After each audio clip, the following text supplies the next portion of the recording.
Baik, bismillahirrahmanirrahim. Assalamualaikum warahmatullahi wabarakatuh. Selamat pagi, menjelang siang, dan salam sejahtera buat kita semua. Semoga kita dalam keadaan sehat dan selalu untuk menjaga pola hidup sehat di tengah-tengah pandemi corona yang ada sampai saat ini. Pada pertemuan kali ini, di pertemuan ke-11, kita akan mencoba untuk membahas materi tentang model pendidikan kejuruan. Karena kita tahu bahwa pendidikan kejuruan sekarang ini itu memiliki patokan dalam pelaksanaan model. Dan setiap negara biasa memiliki perbedaan model dalam melaksanakan pendidikan kejuruan. Dan itu tergantung daripada kebijakan daripada setiap negara dan kemampuan sekolah untuk melaksanakan pola pendidikan tersebut. Nah, baik, jadi saya akan coba untuk mengurai terkait model-model atau 4 model yang umum dikenal di seluruh dunia dan diterapkan sampai saat ini. Yang pertama itu adalah model sekolah. Jadi model sekolah ini pelaksanaan pendidikan dan praktek kerja itu seutuhnya atau 100% dilaksanakan di sekolah. Jadi pendidikan untuk kejuruan untuk model sekolah ini dia berasumsi bahwa segala yang terjadi di tempat kerja dapat dididik dan dilatih melalui sekolah. Jadi segala aktivitas, baik itu aktivitas belajar ataupun praktek kerja, itu seutuhnya kita lakukan di sekolah. Akibatnya, sekolah harus melengkapi semua jenis peralatan yang diperlukan dalam jumlah yang sangat besar. Dampak yang lain yang bisa timbul adalah sekolah menjadi sangat mahal karena faktor keusangan peralatan yang tinggi dan sulit untuk mengikuti perubahan di dunia usaha dan di dunia industri yang jauh lebih mutakhir dan berkualitas. Di samping itu, bahan praktik akan menyedot biaya yang sangat besar. Jadi model sekolah yang ini sangat cenderung mahal dan tidak efisien serta tidak efektif karena peralatan di dunia kerja berubah, sedangkan sekolah tidak langsung bisa mengikuti perubahan yang ada di lapangan. Jadi misal untuk sekolah-sekolah di pertanian, anggaplah di sekolah kita memiliki misal traktor roda 4 yang tipe sedang. Mungkin saat ini itu masih diterapkan di dunia industri. Jadi otomatis ketika kita kembali ke dunia industri ataupun di sekolah sama saja kita dapat melakukan praktik tersebut. Tapi mungkin sekitar 2, 3, atau 4 tahun kemudian pasti industri akan menaikkan level penggunaan alatnya. Bisa saja dia langsung menggunakan traktor tipe roda 4 tapi tipe yang lebih canggih dan tipe yang lebih besar. Sedangkan sekolah mungkin tidak akan bisa menyesuaikan dengan peralatan tersebut. Karena jelas pasti akan membutuhkan dana yang sangat banyak. Sehingga mau tidak mau, suka tidak suka, pasti akan tetap menggunakan peralatan yang ada. Jadi dampaknya adalah pasti kita akan ikut tertinggal dengan fakta yang ada dan kenyataan yang ada di lapangan. Seperti itu. Jadi itu untuk model sekolah. Yang kedua adalah model sistem ganda. Jadi model sistem ganda ini dia melaksanakan pendidikan itu di 2 tempat. Yang pertama ada di sekolah, yang kedua di industri.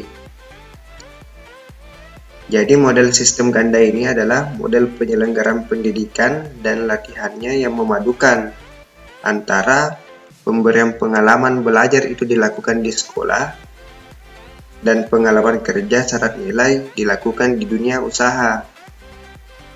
Jadi model ini tuh sangat baik karena menganggap pembelajaran di sekolah dan pengalaman kerja di dunia usaha akan saling melengkapi, lebih bermakna dan betul-betul nyata. Jadi teori yang kita dapat di dalam sekolah dan praktik kecil-kecilan yang kita dapat di sekolah itu bisa kita implementasikan dalam dunia industri atau ilmu yang kita dapat dalam sekolah itu kita lebih dalami ke skala yang lebih besar ketika melaksanakan proses pembelajaran dalam industri. Nah, model yang ketiga yaitu dikenal dengan istilah model magang. Jadi model magang ini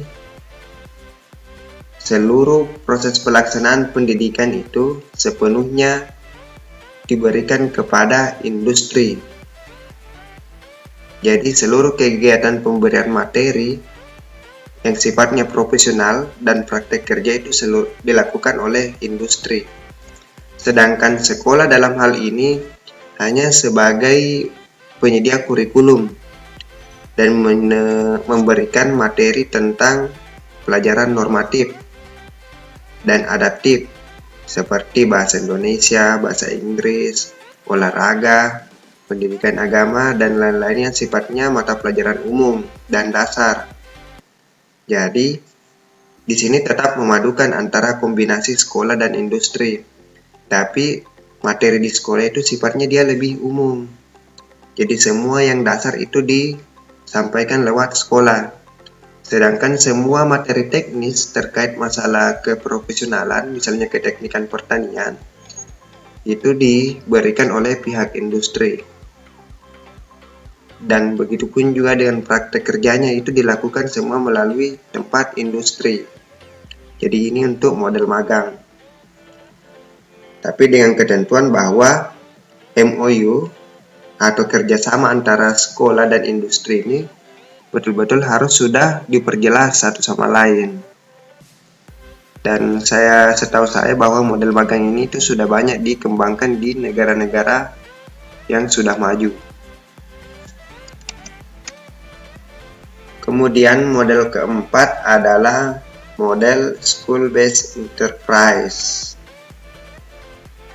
Jadi model ini itu dia mengembangkan dunia usaha di sekolah dengan maksud selain menambah penghasilan sekolah, juga sepenuhnya memberikan pengalaman kerja yang benar-benar nyata dan syarat nilai kepada peserta didiknya. Jadi untuk model ini di dalam sekolah itu ada unit produksi. Jadi unit produksi ini berfungsi sebagai tempat untuk menempa keterampilan siswa ataupun siswi. Jadi selain daripada untuk menempa keterampilan siswa dan siswi, juga sebagai ajang untuk menghasilkan sebuah produk. Jadi dalam arti lain, sekolah ini sekolah berbasis kewirausahaan. Dalam sekolah pendidikan kejuruan ada unit produksi. Unit produksi itu menghasilkan sebuah produk yang akan dijual untuk menambah penghasilan sekolah.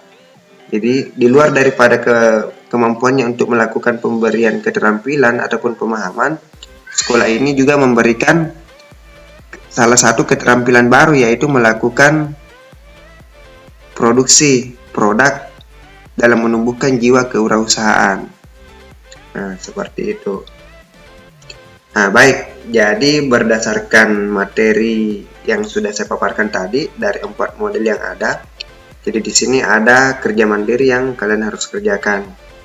Yang pertama, pertanyaannya adalah model apa yang diterapkan SMK Pertanian dalam melaksanakan proses pendidikan. Nah, jadi dari 4 model yang tadi di SMK Pertanian itu dia menerapkan model apa di Indonesia saat ini. Kemudian, jika sudah menentukan model apakah model tersebut efektif dilakukan dalam menunjang kompetensi siswa atau siswi di SMK? Jika menunjang ya ataupun tidak, silahkan kemukakan alasan masing-masing. Yang kedua, analisis menurut Anda model yang tepat dikembangkan di Indonesia, khususnya saja di SMK jurusan pertanian. Jadi silakan kemukakan menurut Anda model yang tepat disertai dengan alasannya. Akan tetapi tetap berdasarkan sumber daya yang ada serta kondisi Indonesia dan SMK saat ini. Jangan sampai kita beranggapan bahwa ini SMK ini cocoknya dia menerapkan model ini. Jangan sampai kita berargumen seperti itu. Di sisi lain, kemampuan sekolah untuk menunjang model itu sangat minim. Jadi silakan disesuaikan dengan kondisi yang ada. Sebenarnya juga kalau kita mau menyesuaikan dengan kondisi itu, kita harus melakukan survei terlebih dahulu. Tapi karena keterbatasan tempat dan adanya anjuran dari pemerintah untuk tetap di rumah, makanya argumen pertama atau anggapan pertama terkait masalah kemampuan sekolah ini itu dilihat berdasarkan apa yang mahasiswa atau mahasiswi ketahui saja. Yang ketiga, jika Anda sebagai seseorang yang punya jabatan atau wewenang untuk membuat sebuah model pendidikan pada SMK, kira-kira bagaimana sistem dari model yang akan Anda buat dan apa model pendidikan tersebut? Jadi anggaplah Anda seorang menteri pendidikan atau seorang akademisi yang fokus dalam membuat sebuah model-model pendidikan yang lain. Kira-kira model apa yang akan Anda coba buat? Jadi coba buat sebuah model dengan memberikan nama. Anggaplah misalnya model A. Di dalam model A itu, kira-kira bagaimana sistem yang dilakukan dalam model A itu untuk menunjang aspek pengetahuan dan keterampilan siswa atau siswi di SMK. Seperti itu.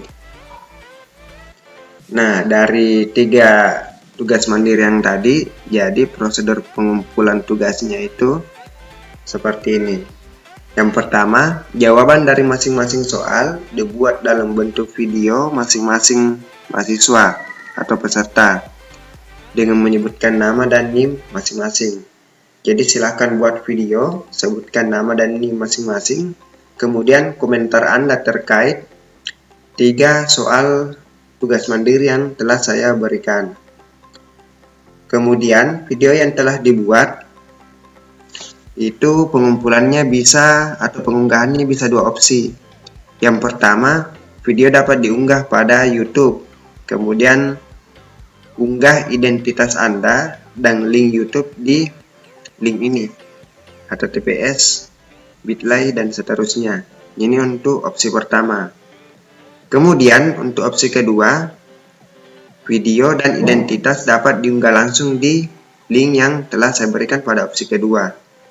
Jadi seseorang bisa mengunggah videonya dalam 2 opsi. Yang pertama bisa lewat YouTube, kemudian memasukkan link YouTube-nya di link bit.ly itu. Yang kedua bisa tanpa melalui YouTube, jadi identitas dan videonya langsung diunggah di bit.ly. Jadi silakan memilih bagaimana mudahnya dan bagaimana nyamannya dari masing-masing peserta. Jadi terima kasih atas partisipasinya pada hari ini. Jadi silahkan kerjakan masing-masing tugas mandiri dengan baik. Jadi pengumpulan tugasnya itu saya tunggu pada hari ini paling lambat jam 12 malam. Terima kasih. Assalamualaikum warahmatullahi wabarakatuh.